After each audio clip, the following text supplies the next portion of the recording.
Hello student, कैसे हैं आप? आई होप आप सभी अच्छे होंगे। प्यारे बच्चों, आज हम करेंगे क्लास 5th के पर्यावरण के पाठ 17 को। इस पाठ का नाम है बच्चों फांद ली दीवार। ठीक है, फांद ली दीवार का मतलब होता है दीवार को उचक के पार करना, कूद कर पार करना। इस पाठ का जो प्रश्न क्रमांक 1 है बच्चों, वो है लड़के लड़कियों के खेल डैश होना चाहिए। तो इसमें 4 ऑप्शन दिए हैं, अलग अलग एक समान, लड़कियों के इंडोर और लड़कों के आउटडोर। तो जो लड़के लड़कियां हैं बच्चों, उनमें कोई भी भेद नहीं है, उनके एक समान खेल होना चाहिए, एक जैसी खेल होना चाहिए। जो खेल लड़के खेलते हैं वो खेल लड़कियां भी खेल सकती हैं। ठीक है बच्चों, तो इस रिक्त स्थान में हम लिखेंगे एक समान। अब चलते हैं प्रश्न क्रमांक 2 की ओर। प्रश्न क्रमांक 2 है बच्चों, वो है तुम्हें क्या लगता है लड़के लड़कियों के खेलों में अंतर करना चाहिए या नहीं। तो बच्चों, जैसा कि मैंने पहले ही प्रश्न में बताया कि लड़के लड़कियों के खेलों में कोई भी अंतर नहीं करना चाहिए। जो खेल लड़के खेलते हैं वो खेल लड़कियां भी खेल सकती हैं, क्योंकि लड़के और लड़कियां एक समान ही होती हैं। ठीक है, तो इसका उत्तर हम लिखेंगे बच्चों, लड़के लड़कियों के खेलों में अंतर नहीं करना चाहिए। प्रश्न नंबर 3 है बच्चों, ये है टीम में रहते हुए भी टीम के लिए खेलना या सिर्फ अपने लिए खेलने में क्या अंतर है। तो जब बच्चों हम टीम में रहते हुए खेलते हैं तो हमें पूरी टीम के लिए खेलना होता है, क्योंकि टीम का मतलब ही क्या होता है, सब मिलजुल कर खेलें। ठीक है, सब एक दूसरे के लिए खेलें।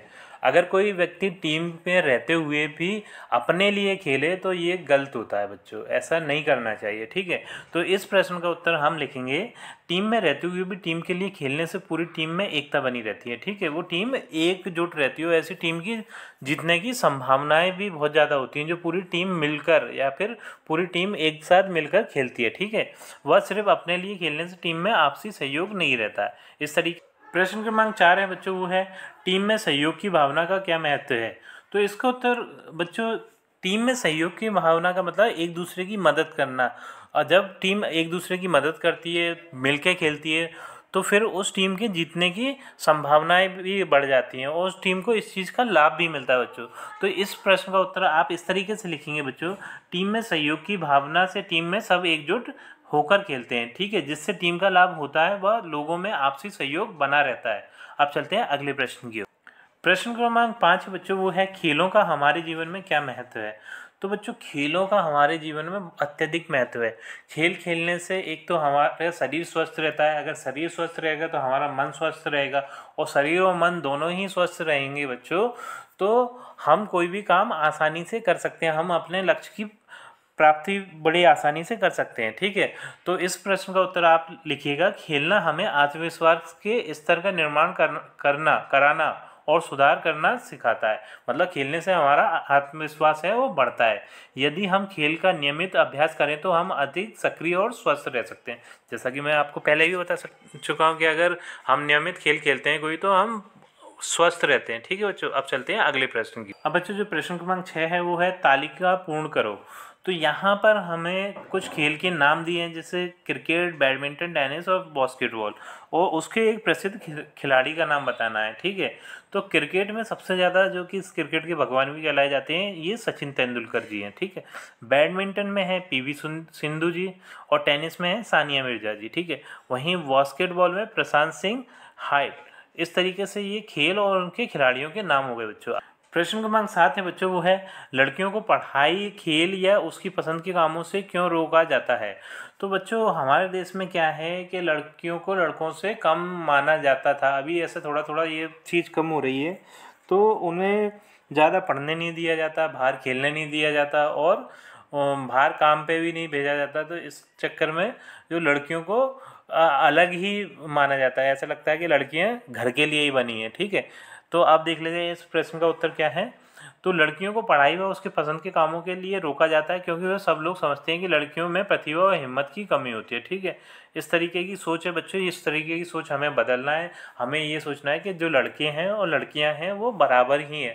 तो एक जैसे वो खेल खेल सकती हैं, अपने पसंद के काम कर सकती हैं। ठीक है, एक जगह एक जैसी जॉब कर सकती हैं, सभी वो लड़कों की तरह सारे काम ही कर सकती हैं। अब चलते हैं अगले प्रश्न की। प्रश्न क्रमांक 8 है, वो है तुम क्या सोचते हो कि लड़के लड़कियों के खेल और खेलने के तरीकों में कोई अंतर होता है। तो मुझे ऐसा नहीं लगता बच्चों कि लड़के और लड़कियों के खेलने में कोई अंतर होता है। ठीक है, वो दोनों ही समान रूप से खेल सकते हैं अपने अपने खेल। ठीक है, तो इसका उत्तर हम इस तरीके से लिखेंगे, लड़के लड़कियों के खेलों में आज के समय में अंतर नहीं होता। आज के समय में जो खेल लड़के खेल सकते हैं वह खेल लड़कियां भी खेल सकती हैं। मतलब पहले लड़कियां कुश्ती नहीं लड़ती थी, ठीक है, लेकिन अब लड़कियां कुश्ती भी लड़ रही हैं। पहले लड़कियां कबड्डी और क्रिकेट नहीं खेला करती थी, अब लड़कियां क्रिकेट और कबड्डी और बहुत सारे ऐसे खेल खेल रही हैं जो सिर्फ पहले लड़के ही खेला करते थे। अब लेकिन लड़कियां भी समान रूप से उन खेलों को खेल रही हैं। अब चलते हैं अगले प्रश्न की। प्रश्न क्रमांक 9 है बच्चों, ये है, अगर तुम्हें किसी खेल या ड्रामे में शामिल होने से रोका जाए तो तुम्हें कैसे लगेगा। तो अगर हमें कोई खेल या ड्रामे में से रोका जाएगा बच्चों, तो हमें तो बहुत ज़्यादा बुरा लगेगा, क्योंकि है ना, जब कोई रोकता है किसी को तो ये इस चीज़ का बहुत ज़्यादा बुरा लगता है, ठीक है। तो इसका उत्तर हम लिखेंगे, अगर हमें किसी खेल या ड्रामे में शामिल होने से रोका जाए तो हमें बिल्कुल अच्छा नहीं लगेगा, हमें पिछड़ा महसूस होगा, ऐसा लगेगा कि हम पिछड़ रहे हैं और लोगों से, ठीक है। अब चलते हैं अगले प्रश्न की ओर बच्चों। प्रश्न क्रमांक 10 है बच्चों, है, अगर तुम्हें अपनी टीम का कप्तान बनाया जाए तो तुम टीम को कैसे तैयार करोगे।